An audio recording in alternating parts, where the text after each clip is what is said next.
우리 같이 하나님의 말씀 찾아 읽고 우리 기도하고 말씀 듣겠습니다. 시편 1편입니다. 시편 1편 1절부터 6절까지 말씀입니다. 제가 한 절 읽고 여러분들이 한 절 읽고 교독하겠습니다. 복 있는 사람은 악인의 길을 따르지 아니하며 죄인들의 길에 서지 아니하며 오만한 자들의 자리에 앉지 아니하고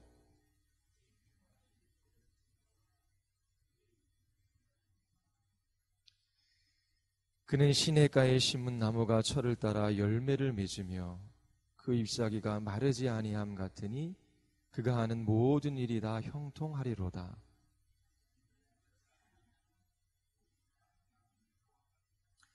그러므로 악인들은 심판을 견디지 못하며 죄인들이 의인들의 모임에 들지 못하리로다.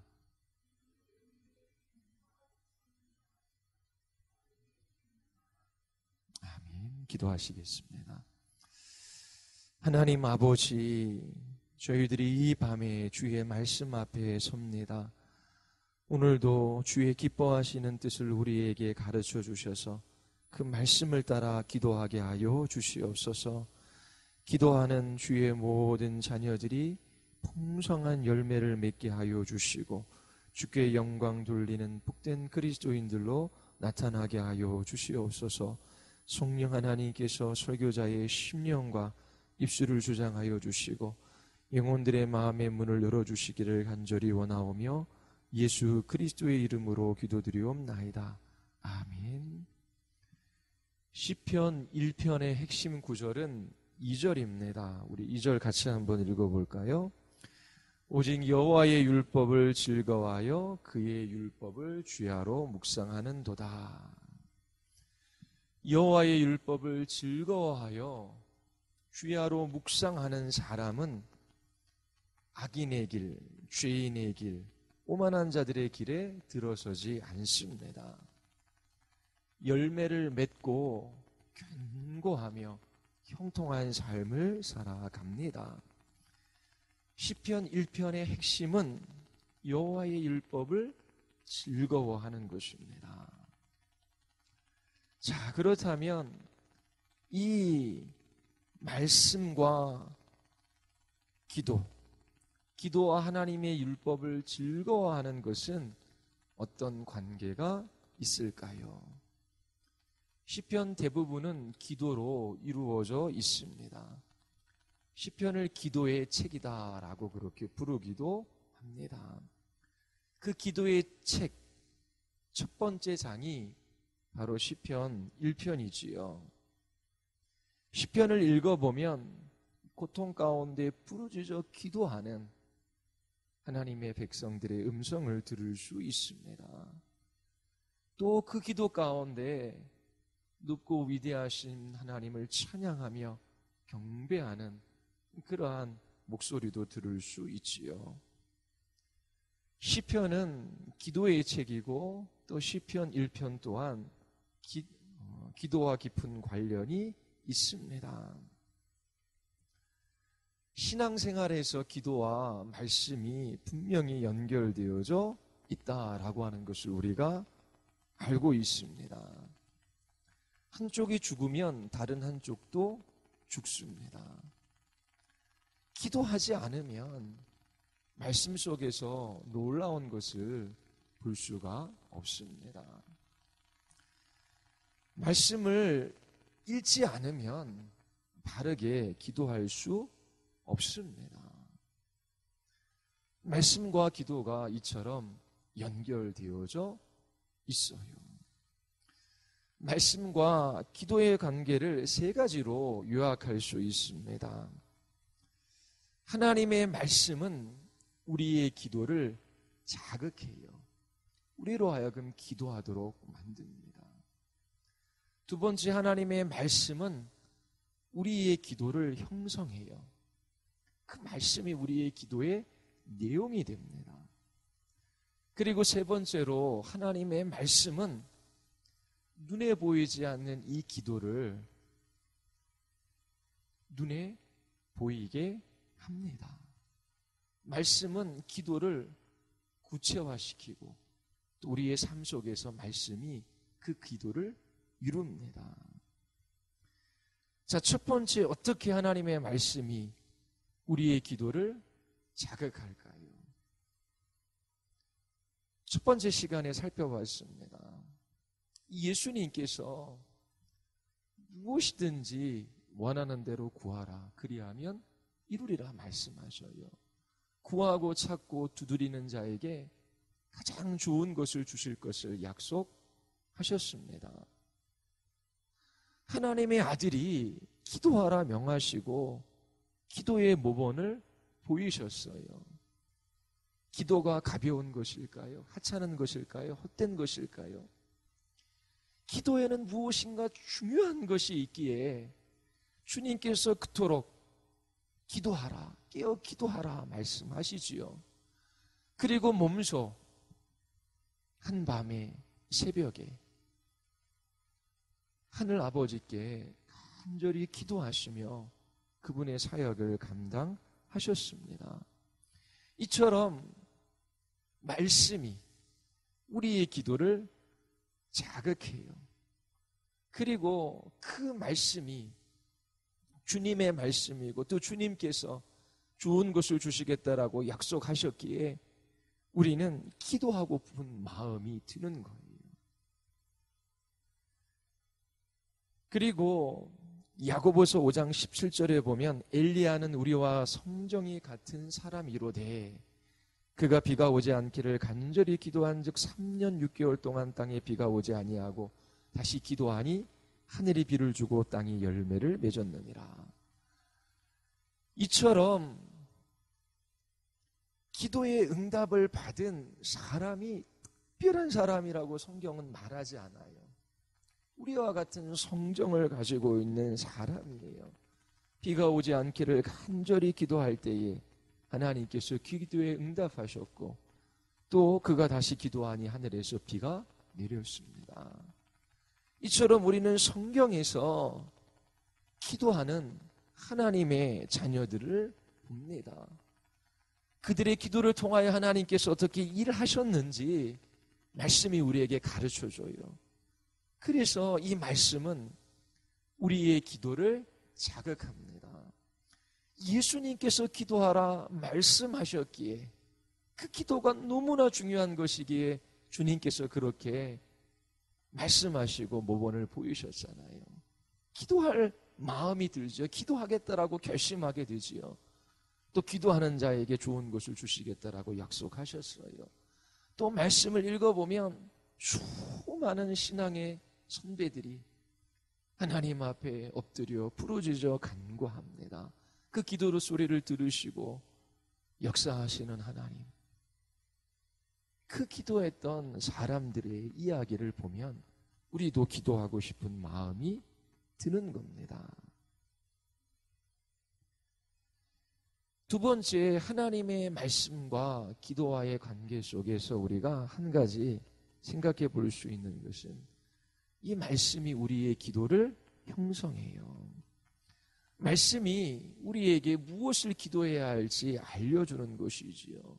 말씀 자체가 기도의 내용이 됩니다. 말씀 속에서 하나님의 마음, 하나님의 뜻, 하나님의 생각 그런 것들을 발견해요. 그리고 주님의 마음을 따라 주의 뜻이 이루어지기를 간절히 기도해요. 그래서 말씀이 우리의 기도를 형성하는 것입니다. 기도의 내용을 이 말씀이 우리의 마음 안에 채워주지요. 사도행전 4장에 보면 초대교회 성도들의 기도가 있어요. 살해드린 공회로부터 베드로와 요한이 협박을 받고 풀려나지요. 그들이 교회와 함께 간절히 기도합니다. 4장 24절에 보면 한 마음으로 하나님께 소리를 높여 대주제여 천지와 바다와 그 가운데 만물을 지은 이시요. 출애굽기 20장 11절에 있는 말씀입니다.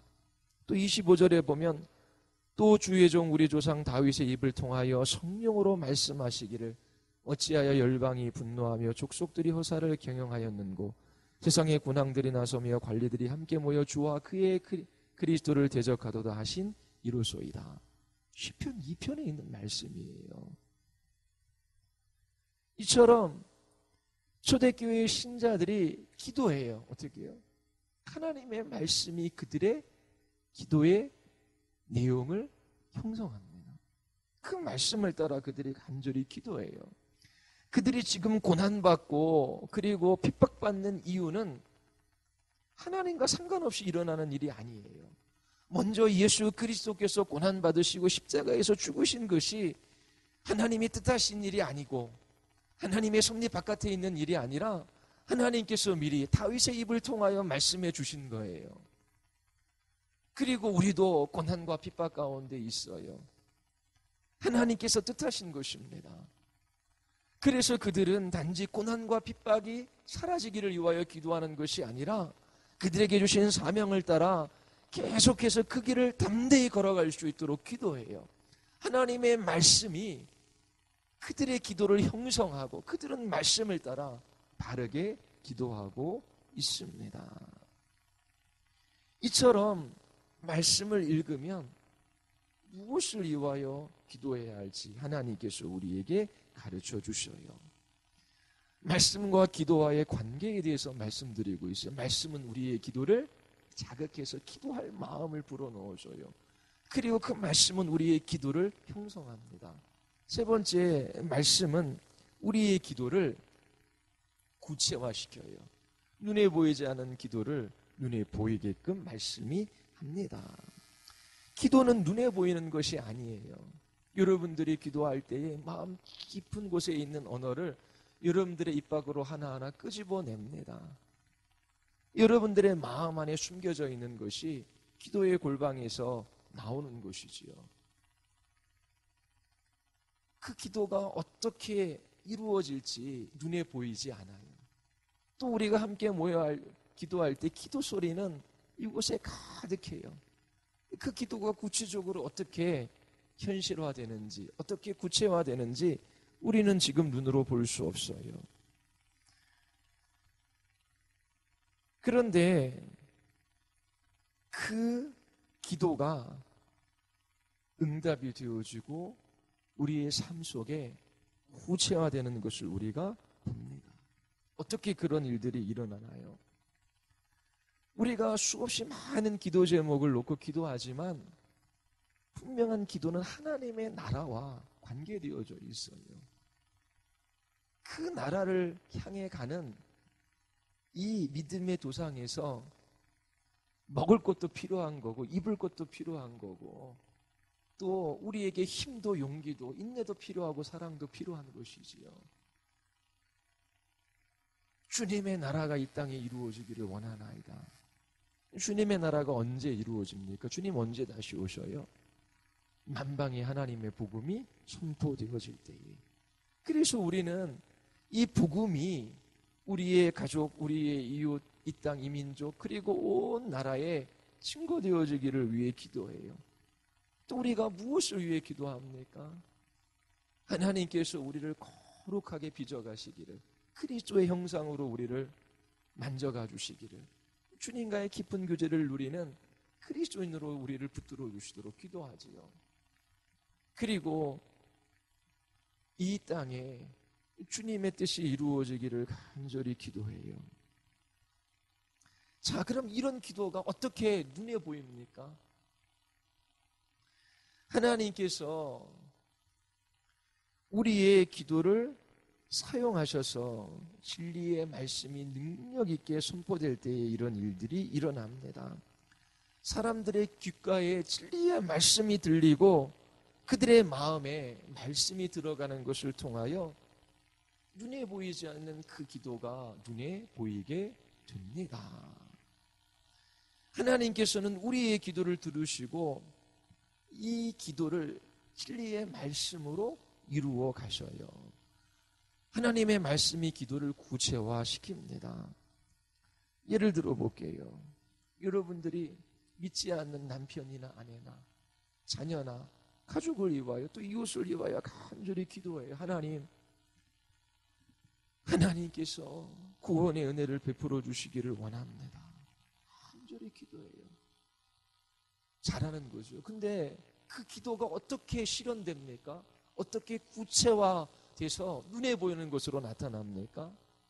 기도하는 것만으로는 그 사람이 예수님을 믿게 되는 것이 아니에요. 믿음이 생기려면 예수님에 관하여 들어야 돼요. 그들이 믿지 아니하는 일을 어찌 부르리요? 듣지도 못한 일을 어찌 믿으리요? 전파하는 이가 없으면 어찌 들으리요? 누군가 말씀을 전하고 그 말씀을 듣고 믿음이 생기는 것이지요. 하나님, 한 영혼이 구원받기를 위하여 하나님, 제가 기도합니다.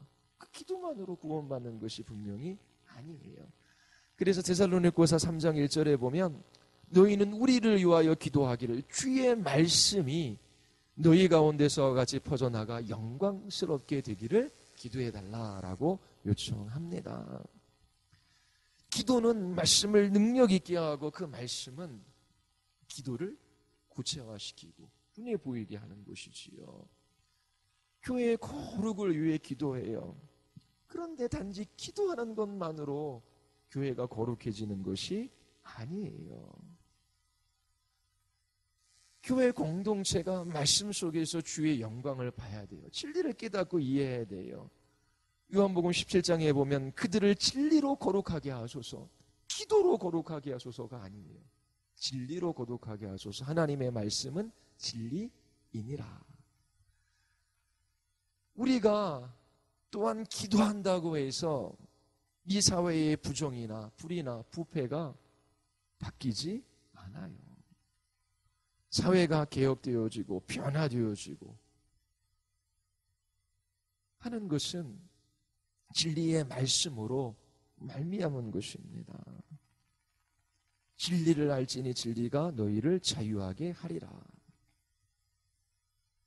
기도는 하나님의 말씀이 선포되어지고 증거되어지는 것으로 실현되어집니다. 시편 1편은 기도에 관한 내용이 아니에요.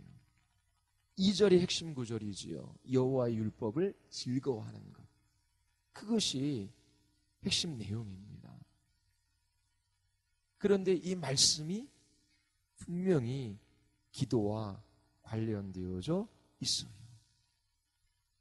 하나님의 말씀이 기도를 자극하고 기도를 형성하고 우리의 기도를 실현시킵니다.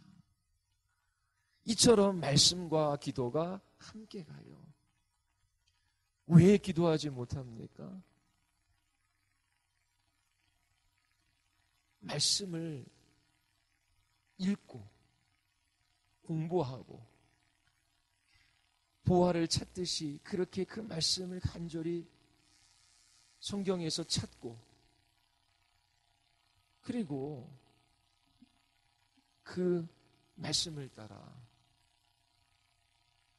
선포하고 같이 그 말씀을 나누고 그 말씀 가운데 교제하는 그런 일들이 없기 때문이지요.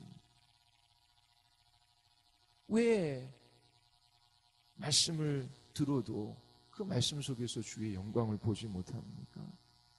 기도하지 않기 때문입니다. 이처럼 말씀과 기도가 함께 가요. 말씀과 성령님이 함께 하시기 때문입니다. 성령 하나님의 역사가 없는 말씀, 주지주의로 흐르기 쉽습니다. 머리로는 알아요. 말씀에 대한 지식은 가득 차 있어요. 그런데 가슴은 냉랭합니다. 이런 사람들은 알지만 행동하지 않아요. 그 말씀을 따라 순종하며 살아가지 못합니다. 성령께서 그 말씀과 함께 하시지 않기 때문입니다. 그들이 말씀은 읽고 배우지만 기도하지 않기 때문에 그래요. 또 말씀이 없는 성령님의 역사는 잘해야 주정주의로 흐르게 됩니다. 말씀을 무시하고 체험을 중시하는 사람들이 돼요. 머리는 텅 비고 가슴만 뜨거워요. 이런 사람들은 무엇인가 열심히 행하지만 그 방향이 올바르지 않습니다. 말씀을 부지런히 읽고 공부하고 그리고 광부가 그렇게 금을 캐내듯이 그렇게 말씀을 구하고 또 그 말씀을 공동체 안에서 함께 나눌 때에 성령님을 의지해야 돼요. 기도해야 된다라고 하는 것이지요. 기도할 때에 성령께서 그 말씀을 사용하셔서 우리의 마음을 열고 그곳에 그 진리의 빛을 허락해 주십니다. 말씀 속에서 주의 영광을 보게 하셔요. 이때 복음을 듣고 믿는 사람들이 나타나고 교회가 거룩해지고 또 우리의 가정과 공동체가 변화되어지는 그런 일들이 일어나는 것입니다. 말씀과 기도는 연결되어져 있어요. 한쪽이 죽으면 반드시 다른 한쪽도 죽습니다. 이제 시편 1편을 좀 살펴보도록 하겠습니다. 하나님의 말씀을 즐거워하여 묵상하는 것에 초점이 있습니다. 먼저 이처럼 말씀을 즐거워하여 주야로 묵상하는 사람들의 복에 관하여 여러분들에게 말씀을 드릴게요. 시편 1편은 복 있는 사람은 행복한 사람은으로 시작합니다. 여러분 진정 복된 사람, 행복한 사람이 되기를 원하십니까? 마치 시편 기자가 이렇게 묻는 것 같아요. 여러분은 진정 행복한 사람이 되기를 원하십니까? 그렇다면 시편 기자의 말에 귀를 기울여 보십시오. 여기서 행복이란 기쁨이 충만한 것, 기쁨이 가득한 것을 의미합니다. 시편 기자는 누가 행복한 사람이라고 말합니까? 어떤 일은 하지 않고 어떤 일은 하는 사람이 행복한 사람이라고 말해요. 행복한 사람은 악인의 길을 따르지 않고 죄인의 길에 서지 아니하며 오만한 자의 자리에 앉지 아니합니다. 그렇다면 행복한 사람은 무엇을 합니까? 여호와의 율법을 즐거워하여 주야로 묵상하는 것이지요.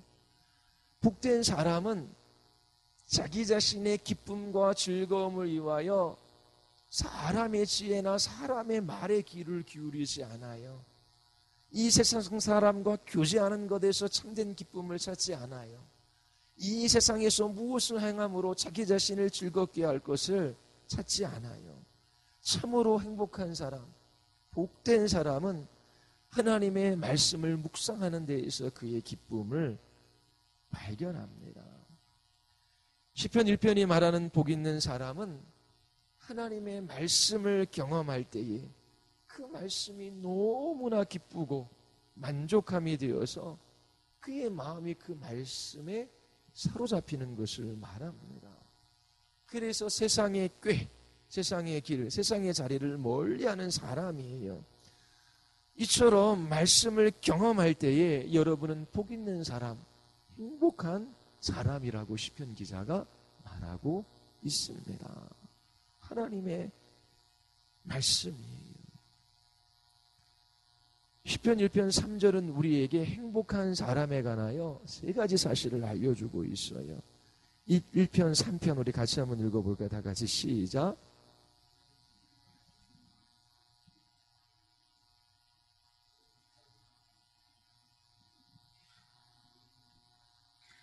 자, 행복한 사람을 세 가지로 묘사하고 있는데 첫 번째가 뭐지요? 철을 따라 열매를 맺는데 열매 맺는 삶을 살아갑니다.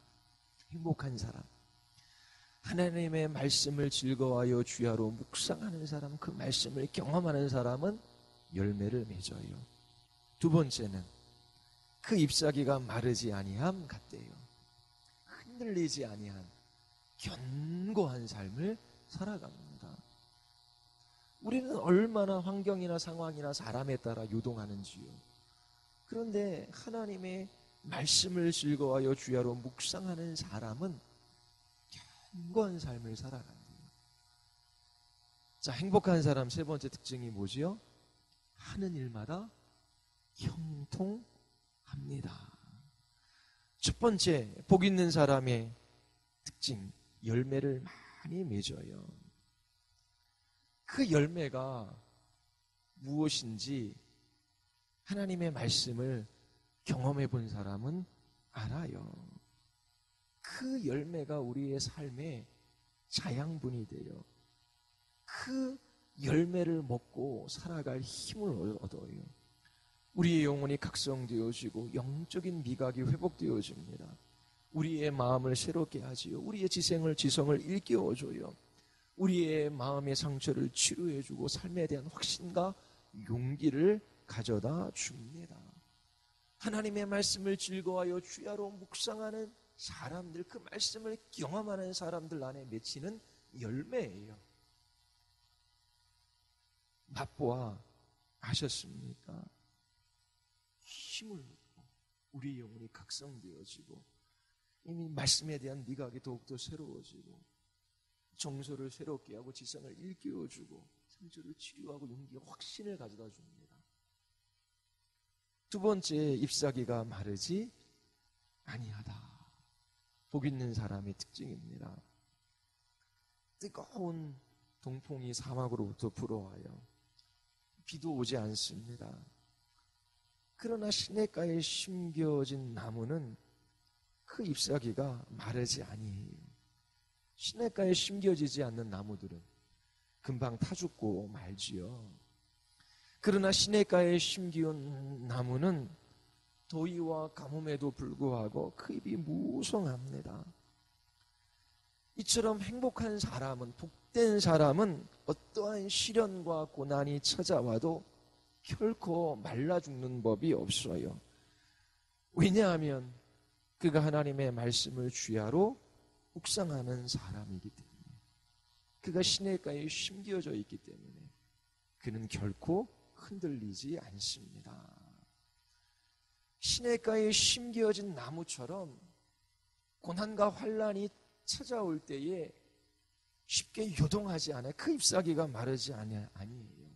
그 사람의 행복이 환경이나 상황이나 사람에 따라서 좌지우지되지 않아요. 바람이 불고 폭풍우가 와도 흔들리지 않습니다. 왜냐하면 시냇가에 심겨진 나무는 절대적으로 변함없는 그 풍성한 수원의 뿌리를 내리고 그곳으로부터 이 생명을 공급받고 있기 때문에 그래요. 말씀 가운데 계신 하나님이 바로 생명의 원천이 되기 때문입니다. 그래서 하나님의 말씀을 즐거워하여 주야로 묵상하는 사람, 그 말씀 속에서 기쁨을 발견한 사람들은 하박국 선지자처럼 고백해요. 비록 무화과 나무가 무성하지 못하며 포도나무에 열매가 없으며 감람나무에 소출이 없으며 밭에 먹을 것이 없으며 우리의 양이 없으며 외양간에 소가 없을지라도 전쟁이 일어나 집도 잃어버리고 그리고 모든 과실수는 다 타버리고 외양간에 소도 없어요. 가장 절망스러운 그때에도 나는 여호와로 말미암아 즐거워하며 나의 구원의 하나님으로 말미암아 기뻐하리로다. 시냇가에 심기운 나무, 하나님의 말씀을 즐거워하는 사람, 가장 복된 사람의 특징입니다. 이러한 복이 있어요. 경제가 점점 더 어려워진다라고 하지요. 직장 구하기도 쉽지 않습니다. 또 전 세계의 유일 남북 분단 국가인 이곳에 전쟁의 위기가 있다라는 말도 들려요. 먹고 살기도 힘들고 무슨 일이 일어날지 몰라 불안해할 수도 있어요. 그러나 시냇가에 심겨진 나무와 같은 복 있는 사람들은 흔들리지 않아요. 먹고 마시는 것들에 관하여서도 염려하지 않아요. 왜냐하면 하늘 아버지께서 이 모든 것이 우리에게 있어야 할 줄 아시기 때문이에요. 환난이나 공고나 박해나 굶주림이나 헐벗음이나 위험이나 칼도 우리를 그리스도의 사랑에서 끊을 수 없기 때문이지요. 주를 위하여 죽임을 당하게 되며 도살당할 양같이 여김을 받아도 이 모든 일에 있어 우리를 사랑하시는 이로 말미암아 우리가 넉넉히 이기느니라. 이처럼 시냇가에 심기운 나무, 하나님의 말씀을 즐거워하여 주야로 묵상하는 사람, 이 행복한 사람은 잎사귀가 결코 마르지 않아요. 견고한 그리스도인의 삶을 살아갑니다. 세 번째 복은 형통이에요. 정말로 하나님의 말씀을 즐거워하여 주야로 묵상하면 형통하는 삶을 살아갈까요? 모든 일에 있어 형통하다라고 하는 말의 의미가 무엇이겠습니까? 사업을 하면 원하는 대로 이윤을 남기고, 그리고 질병에 걸리지 않고, 어떠한 끔찍한 사건도 문제도 일어나지 않고, 어려운 일도 하나도 없다라고 하는 의미일까요? 형통이라고 하는 것이 이런 것을 의미합니까? 실제로 하나님의 말씀을 즐거워하여 주야로 묵상하는 사람들은 부와 건강을 소유하기도 하고 큰 어려움도 당하지 않아요. 분명한 이유가 있어요. 예전에 중소기업이죠. 사업하시는 분 사업장에 신방을 갔어요. 중소기업은 사장이 투자를 할 때에 선택 하나 잘못함으로 이게 회사가 휘청거리기도 한다 그러더라고요. 이분이 아침에 다른 직원보다 1시간 일찍 나와서 잠언을 묵상하고 하나님 앞에 기도합니다. 그런 때 선택을 웬만해서는 자기 욕심을 따라 그렇게 투자하고 선택하는 그 일을 멀리할 수 있겠지요. 하나님의 말씀을 즐거워하고 하나님 자신을 기뻐하는 사람, 하나님께서 그 사람이 복되다라고 하는 것을 입증해 주시겠지요. 여러분들이 하나님을 바라고 그 하나님 기뻐하고 그 하나님 의지해요. 그 하나님이 여러분들의 삶 가운데 역사해 주시기를 기다려요. 여호와의 눈은 온 땅을 두루 감찰하사 전심으로 자기에게 향하는 자들을 위하여 능력을 베풀어 주시지요. 이처럼 하나님의 말씀을 즐거워하여 주야로 묵상하는 사람들이 이 땅에서 부도 없고 건강도 없고, 그리고 그릇되이 선택하지 않고 하나하나 바른 길들을 걸어가며 형통한 삶을 살아갈 수 있습니다. 그러나 충성스럽게 하나님 앞에 살아가는 신자들이 다 부와 건강을 얻고 아무런 문제 없이 살아가는 것이 아니에요. 성경은 의인들에게 많은 고난이 있을 것이라고 말합니다. 그리고 하나님의 나라에 들어가려면 많은 환난을 겪어야 할 것이라고 말씀하셔요. 시편 73편 우리가 살펴봤지요. 시인이 괴로워하는 이유가 있어요. 악인은 번영하고 하나님의 말씀을 따라 정결한 삶을 살고자 하는 자기 자신에게는 진책이 있었기 때문입니다. 이렇게 이해할 수 없는 상황에 대하여 하나님께서 시편 기자에게 답을 주시지요. 하나님의 성소에 들어갈 때에 깨닫는 것이 있었어요. 뭘요? 악인들의 종말에 대하여 깨달았습니다. 악인들은 반드시 심판을 받고 멸망을 당합니다. 시편 1편도 동일한 것을 말해요. 악인들은 그렇지 아니하며 오직 바람에 나는 겨와 같도다. 그러므로 악인들은 심판을 견디지 못하며 죄인들이 의인들의 모임에 들지 못하리로다. 시편 1편은 악한 사람과 하나님의 말씀을 즐거워하는 사람을 대조해요. 악한 사람이 잠시 이 세상에서 번영할 수는 있어요. 그런데 그들은 바람에 나는 겨와 같아요. 결국 그들의 삶에는 실체가 없습니다. 불현듯 다가온 하나님의 심판을 이기지 못해요. 그들은 멸망당할 수밖에 없습니다. 그리고 얼마나 쉽게 환경이나 상황이나 사람에 유동하며 이리저리 끌려다니는지 우리는 잘 볼 수 있어요. 그러나 하나님의 말씀을 즐거워하는 사람들은 결코 유동하지 않아요. 시들지 않습니다. 그들의 잎사귀가 마르지 않아요. 하나님께서 그들을 지켜보실 뿐만 아니라 그들의 편이 되어주시기 때문이지요. 성경에서 형통하다라고 하는 것은 우리가 주님의 계획, 주님의 뜻 안에 있는 거예요. 그러면 뭐가 문제가 되겠습니까? 주님이 그 뜻을 이루어 가실 것이고 그 계획하신 바 그 목적을 성취하실 터인데요. 이처럼 하나님께서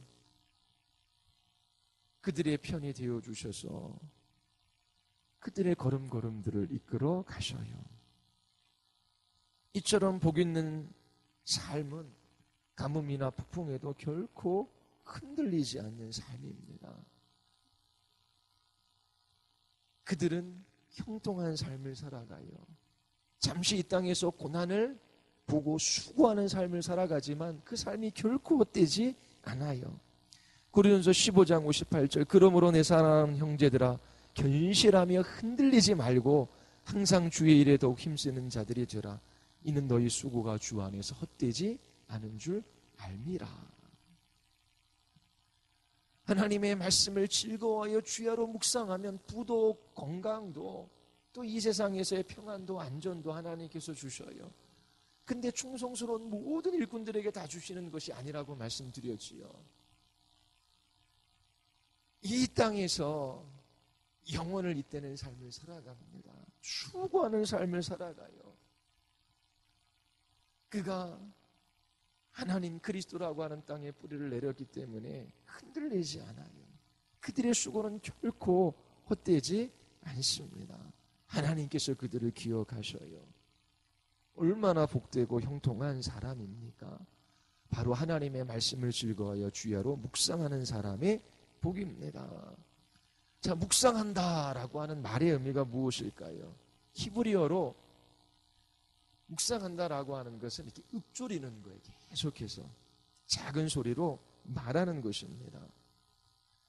마음속에서 말하고 계속해서 읊조리는 것, 그것을 묵상이라고 해요. 하나님의 말씀을 묵상하는 것은 하나님의 말씀 그리고 그 말씀에 관한 것을 주야로 자기 자신에게 말하는 것입니다. 묵상은 그래서 성경을 우리의 마음속에 두는 것, 암기하는 것과 밀접한 관련이 있어요. 성경을 암기하지 못한다면 주야로 그 성경을 묵상하지 못하겠지요. 성경을 암기한다면 말씀 속에서 하나님과 교제하는 기쁨과 유익을 누릴 수 있어요. 살아계신 하나님과 매 시간 동행하는 삶을 살아갈 수 있어요. 동행한다라고 하는 것이 무엇입니까? 그것은 하나님이 여러분들에게 말씀해 주시는 거예요. 하나님께서 어떻게 여러분들에게 말씀해 주십니까? 기록된 성경을 우리의 마음속에 두고 작은 소리로 읊조리며 여러분 자신들에게 말할 때에 성령께서 그 말씀을 우리의 마음에 비추어 주시고 그 말씀을 깨닫게 하시고 그 모든 말씀으로 우리의 삶에 적용시켜 주셔요. 그때 우리는 그 하나님의 말씀으로 말미암아 감사하고 기뻐하며 주님께 찬양과 영광을 돌리지요. 이것이 주님과 교제하는 것입니다. 우리는 기록된 성경을 통하여 주의 말씀을 들어요. 주의 음성을 들어요. 그리고 우리는 그 말씀을 기초로 해서 하나님께 기도해요. 그리고 하나님께서 그 말씀으로 이루어 가시는 것을 우리는 기뻐합니다. 이것이 하나님과 교제하는 방식이에요. 예를 하나 들어볼게요. 사도행전 17장에 보면은 우주와 그 가운데 있는 만물을 지으신 하나님께서는 천지의 주제신이 손으로 지은 전에 계시지 아니하시고 또 무엇이 부족한 것처럼 사람의 손으로 섬김을 받은 것이 아니니 이는 만민에게 생명과 호흡과 만물을 지니 주시는 이심이라. 인자가 온 것은 섬김을 받으려 함이 아니요 도리어 섬기려 하고 자기 목숨을 많은 사람들의 대속물로 주려 함이라. 주님의 말씀이잖아. 하나님이 어떠한 분이신지 우리에게 알려주셨어요.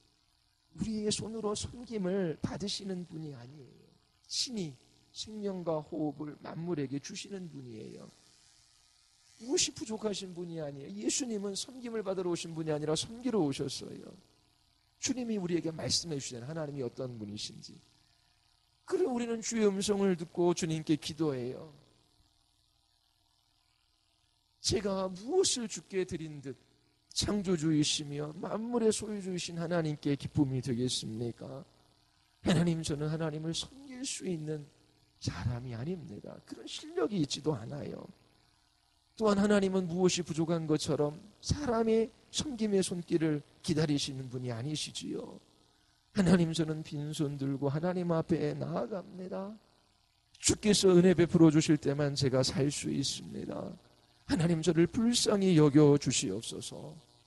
이게 주님과 교제하는 거예요. 주님이 우리에게 말씀하셨고 또 우리는 그 말씀을 따라 기도해요. 그러면서 우리의 삶 가운데 주님께서 은혜 베풀어 주시는 것을 눈으로 봐요. 주님을 찬양하고 경배해요. 이게 주님과 동행하며 살아가는 삶입니다. 이처럼 하나님의 말씀을 즐거워하여 주야로 묵상하는 사람은 행복한 사람이에요. 열매를 맺어요. 말씀을 경험한 사람들이 맛보는 열매입니다. 그리고 견고해요. 환경이나 상황이나 사람에 따라 유동하지 않아요. 그리고 형통한 삶을 살아갑니다. 하나님께서 그 사람을 기억해요. 그들이 이 땅에서 수고하며 살아가는 그 삶이 결코 헛되지 아니합니다. 하나님께서 기억하시고 붙드시고 주님의 나라로 이끌어 가셔요. 자, 그러면 하나만 더 말씀을 드릴게요. 하나님의 말씀을 즐거워하여 주야로 묵상하는 사람이 복되다라고 하는데 말씀이 즐겁지가 않아요. 그게 문제지요. 그럼 어떻게 해야 합니까? 복 있는 사람의 특징, 말씀을 즐거워하는 사람입니다. 성경을 읽고 공부하고 또 암기하고 묵상하는 것은 짐스러운 일인 것 같아요. 즐거운 일이 아니에요. 여러분들은 어떠하십니까? 성경을 읽는 것이 힘든 일입니까? 가장 소중한 보물을 잃어버리고 살아가는 거예요. 너무나 슬픈 일이지요. 무언가 잘못되어져 있습니다. 그렇다면 우리가 무엇을 할 수 있을까요? 성경을 읽고 공부하고 그리고 구하고 그 말씀을 나누는 이 삶을 위하여 싸워야 합니다. 왜냐하면 지금 내가 말씀에서 기쁨을 발견하지 못하고 있기 때문에 그래요. 하나님의 말씀을 즐거워하기보다 다른 것들을 더 즐거워하지요. 복된 삶이 아니기 때문에 싸워야 돼요. 우리의 마음이 말씀으로 기울어지지 않고 다른 것으로 기울어지고 있습니다. 그래서 말씀을 보지도 않고 또 보아도 그것이 우리에게 기쁨이 되지 못해요. 시편 기자는 시편을 기록한 1편을 비롯해서 시편을 기록한 많은 성경의 저자들은 하나님의 말씀을 읽고 그렇게 공부하고 암기하는 것이 저절로 됐을까요? 그들도 씨름했어요. 마음을 하나님의 말씀에 기울이기 위하여 노력했습니다. 우리도 그렇게 애써야 합니다. 이 싸움을 싸워야 돼요. 그것이 가장 복된 길이기 때문에 그래요. 자, 어떻게 우리가 말씀을 기뻐할 수 있을까요? 우리의 마음이 어떻게 하나님의 말씀으로 기울어질 수 있을까요? 기도를 통하여 이런 변화가 일어납니다. 내일 이것에 관해서 여러분에게 말씀을 드리려고 해요. 하나님께서 우리를 도와주셔서 하나님의 말씀을 기뻐할 수 있도록 기도해야 합니다. 시편 기자도 이렇게 기도했어요. 내일은 어떻게 쉬지 않고 기도할 뿐만 아니라 하나님의 말씀을 즐거워하여 주야로 묵상하는 삶을 살아갈 수 있는지 말씀드리겠습니다. 계속해서 말씀과 기도와의 관계에 대해서 여러분들에게 설교하고 있어요. 기도의 깊이를 더하다. 뭐와 관계되어져 있습니까? 말씀과 관계되어져 있어요. 말씀은 우리의 기도를 자극하고 말씀은 우리의 기도를 형성하고 우리의 기도를 구체화시킵니다. 하나님의 말씀을 즐거워하여 주야로 묵상하는 사람이 가장 복된 사람이에요. 열매를 맺어요. 견고한 삶을 살아가요. 무엇을 하든지 형통합니다. 우리의 마음이 말씀을 떠나가요. 그거보다 괴로운 삶은 없습니다.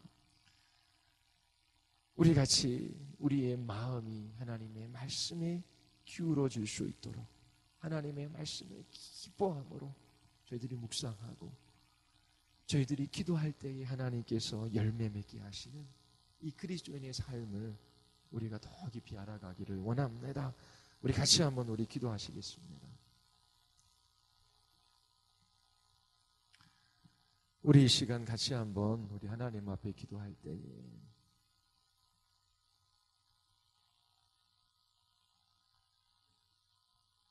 우리가 하나님의 말씀을 기뻐하고 즐거워하기보다 다른 것에 마음을 두어요. 그래서 말씀을 들어도 깨달음이 없고 또 읽어도 무감각합니다. 하나님, 저의 마음이 말씀을 떠나갔습니다. 주께서 행복한 삶을 약속하셨고 그 복된 길을 우리에게 열어놓으셨지만 무지하게, 악하게, 또 연약하게 하나님 주의 말씀을 저버리고 다른 곳에 마음을 두며 살아갑니다. 오 하나님, 우리를 다시 부르셔서 주의 말씀 앞에 세워주시고 저희들이 하나님의 말씀을 가까이 하는 읽고 연구하고 또 그 말씀을 마음에 두는 이 싸움을 싸우게 하여 주시옵소서. 하나님께서 다른 복된 길을 우리에게 말씀하신 적이 없습니다. 하나님의 말씀을 즐거워하여 주야로 묵상하는 사람들로 우리를 빚어가 주시도록 우리 같이 한번 하나님 앞에 우리 기도하시겠습니다.